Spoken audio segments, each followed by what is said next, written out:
नमस्कार दोस्तों, मैं आदित्य रंजन। आज मैं फिर से आप लोगों का अपनी क्लास में स्वागत करता हूँ और हम लोग अपने पिछले क्लास को आगे बढ़ाते हुए हम देखते हैं कि आज हमें क्या पढ़ना है। तो आज हम लोगों का टॉपिक है गुट निरपेक्षता। गुट निरपेक्षता, ठीक, यानी नॉन अलाइनमेंट मूवमेंट, यानी नेम। ठीक, यह गुट निरपेक्षता जो है यह भी कहीं न कहीं क्या सीधे तरीके से प्रत्यक्ष रूप से शीत युद्ध से जुड़ा हुआ है। ठीक, और आपको पिछली क्लास में हम लोग इसी पर बात कर रहे हैं, लगातार शीत युद्ध पर बात कर रहे हैं कि शीत युद्ध क्या है, शीत युद्ध के कारण क्या है, शीत युद्ध की प्रगति क्या है, चरण क्या है, उसके बाद दातांत क्या है। हाँ, इन सब चीज़ों पर बात करते हुए अब उसी का एक अगला सीरीज जो है, उसी टॉपिक का एक हिस्सा है यह गुट निरपेक्षता। तो सबसे पहले गुट निरपेक्षता को जानने से पहले हमें यह देखना पड़ेगा कि इसकी पृष्ठभूमि क्या थी। इसकी क्या पृष्ठभूमि थी और क्या है ये गुट निरपेक्षता। उसके बाद फिर हम लोग बात करते चले जाएंगे। तो पहले इसकी पृष्ठभूमि में चले जाते हैं। तो हमने अभी बात किया कि गुट निरपेक्षता सीधे तौर पर शीत युद्ध से संबंधित है और हम लोग पढ़ते आ रहे हैं कि शीत युद्ध जो है द्वितीय विश्व युद्ध के बाद 1945 से लेके 1991 तक सोवियत संघ के विघटन तक माना जाता है। ठीक, और इसी शीत युद्ध के परिणाम स्वरूप कहीं न कहीं गुट निरपेक्ष आंदोलन के तौर पर एक नई वैश्विक व्यवस्था का जन्म हुआ, जो कि आज भी कहीं न कहीं पूरी तरह से प्रासंगिक है। ठीक, चलिए आगे बढ़ते हैं। द्वितीय विश्व युद्ध के बाद, द्वितीय विश्व युद्ध कब से कब तक? 1939 से 45। ठीक, सेकेंड वर्ल्ड वॉर। द्वितीय विश्व युद्ध के बाद विश्व जो है कहीं न कहीं दो गुटों में बट गया। और यह जो दो ध्रुवीय व्यवस्था हुई, व्यवस्था उत्पन्न हुई, इसे व्यवस्था सिद्धांत कहा गया। ठीक, व्यवस्था सिद्धांत। और इस व्यवस्था सिद्धांत के प्रतिपादक थे मार्क केपलर। Mark Kepler.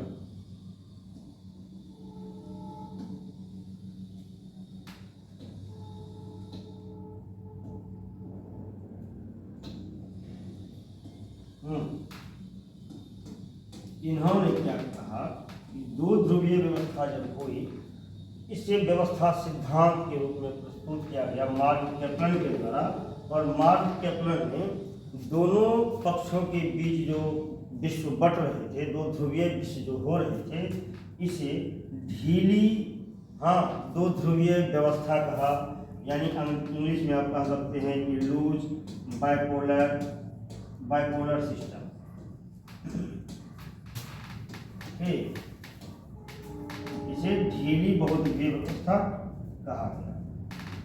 अब इसकी जो शुरुआत होती है, ये स्वतंत्रता के आंदोलन से पहले से ही अफ्रीकी देशों में, एशियाई देशों में और लैटिन अमेरिकी देशों में, क्योंकि उन लोगों को द्वितीय विश्व युद्ध के दरमियान ही इन देशों को महसूस होने लगा था कि अब कहीं न कहीं उपनिवेशवाद का अंत होगा। और जब उपनिवेशवाद का अंत होगा तो विश्व जो यह ध्रुवीय व्यवस्था में बट रही है, पूंजीवादी और समाजवादी, कैपिटलिस्ट और कम्युनिस्ट व्यवस्था में, तो उस व्यवस्था की बात जब आज़ाद होंगे तो किस तरह से किस गुट में शामिल हुआ जाए। तो इन लोगों का पूरी तरह से निर्णय था, इसे नवोदित राष्ट्र कहा जाएगा, जो कि द्वितीय विश्व युद्ध के बाद आज़ाद होंगे। ये नवोदित राष्ट्र कहाँ के होंगे?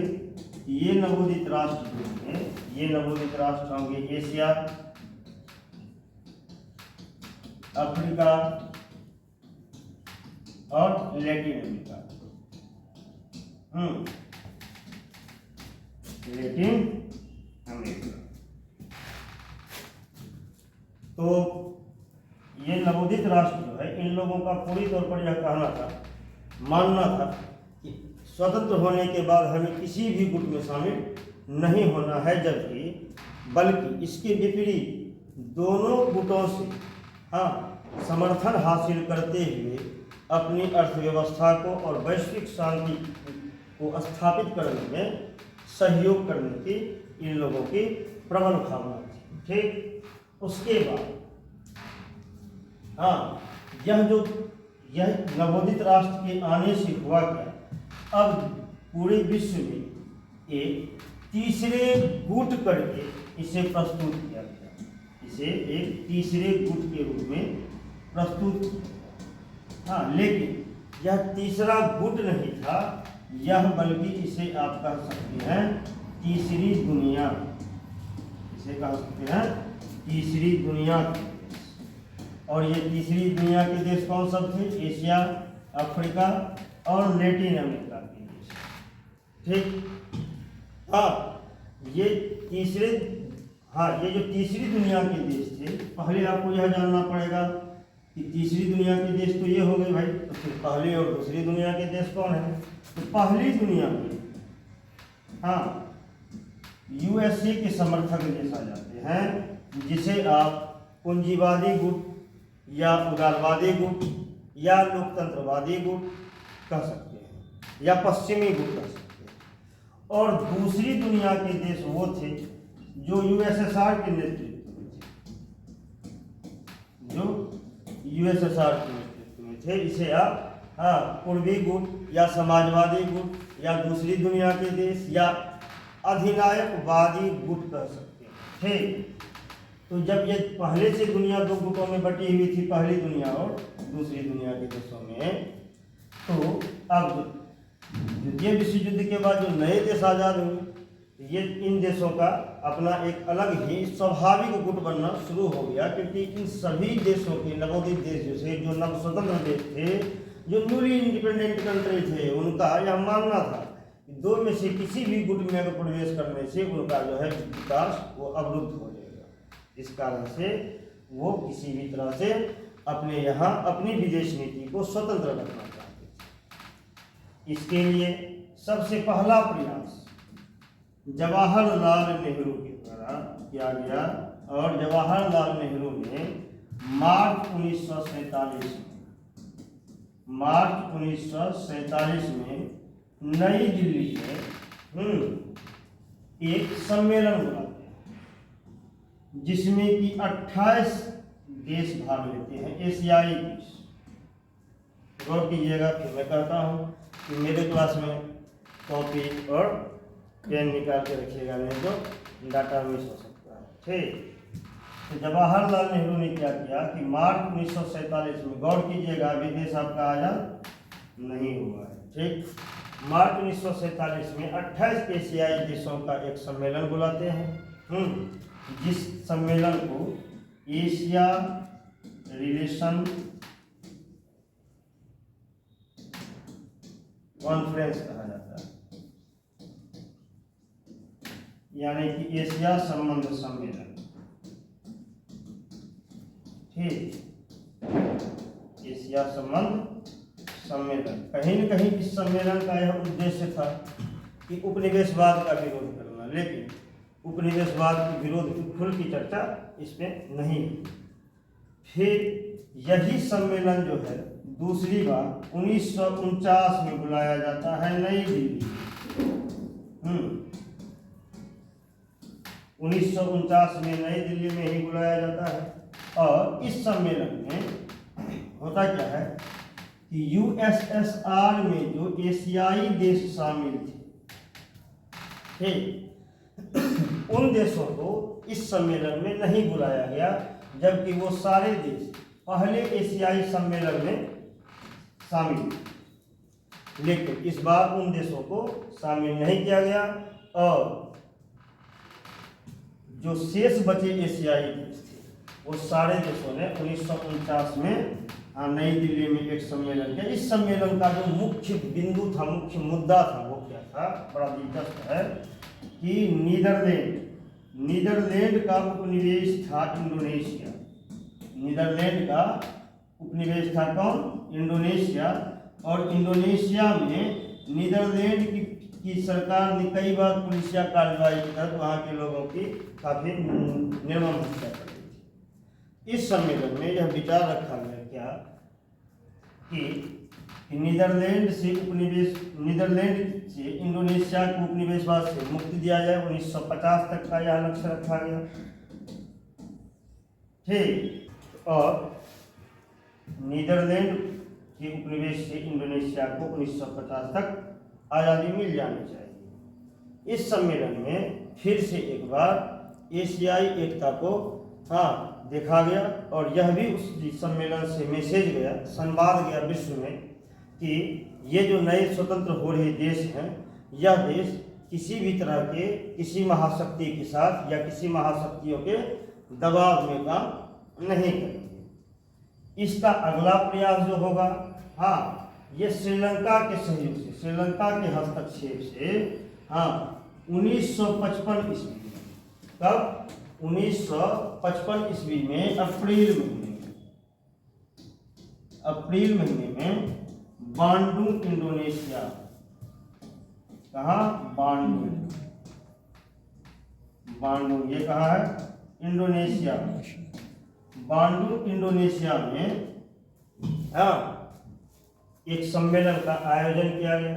ठीक। इसमें फिर वही एशिया, अफ्रीका और लैटिन अमेरिका के जो भी स्वतंत्र देश थे, नए नए जो स्वतंत्र देश थे, ऐसे 29 देशों का देश वहाँ पर सम्मेलन में भाग लिए। तो गौर कीजिएगा आगे क्या होता है सम्मेलन में। इस सम्मेलन को यूएसएसआर और चाइना का समर्थन था। ठीक। दूसरी बात नोट कर लीजिएगा कि इस सम्मेलन में यूएसए और ताइवान के बीच एक समझौता था।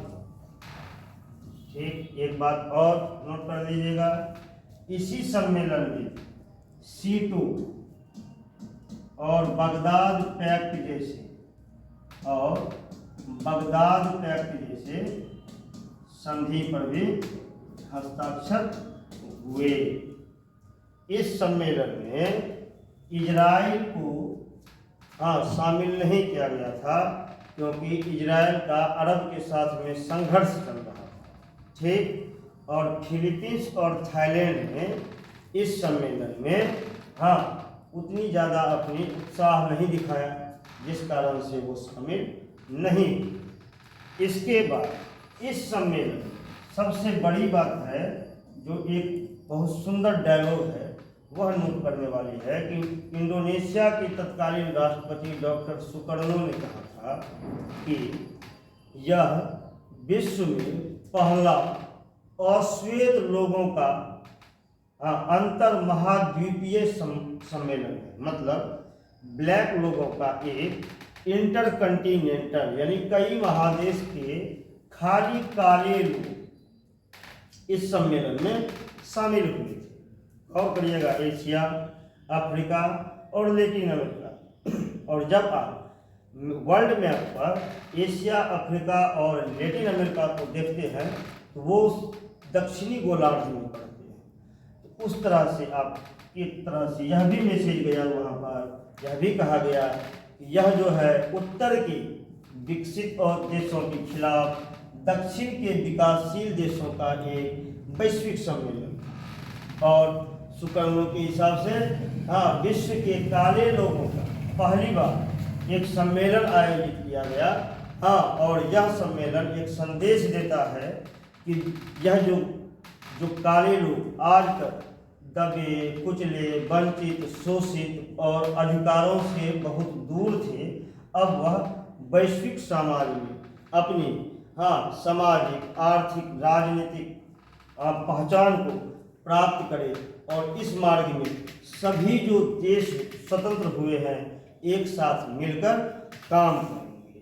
तो वैश्विक शांति की दिशा में उठाया गया एक कदम जो था वह गुटनिरपेक्ष आंदोलन के रूप में बांडुंग से होते हुए सीधा पहुंच जाएगा बेलग्रेड, और बेलग्रेड में वहाँ पर गुट निरपेक्ष आंदोलन की नींव रखी जाएगी। उसकी चर्चा हम लोग अगले क्लास में